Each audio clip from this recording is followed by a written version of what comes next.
विष्णू महेश यांना देव मानणार नाही किंवा त्याची उपासना करणार नाही।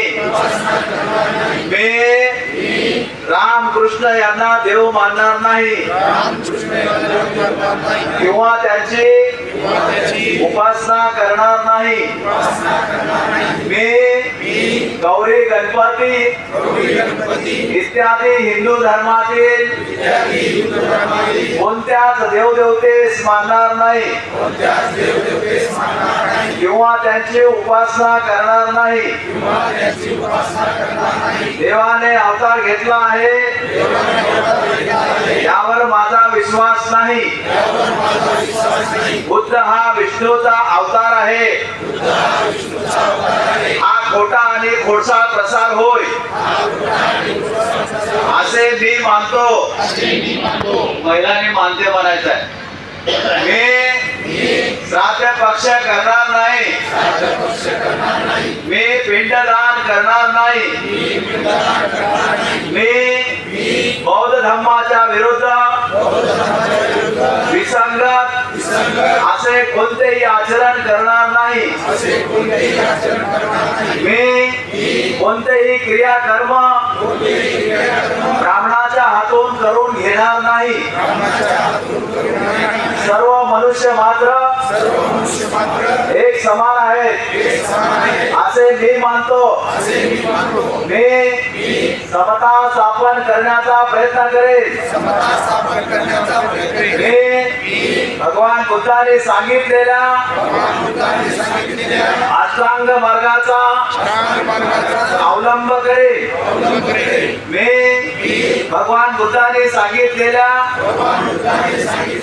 10 पारमिता पाळेन।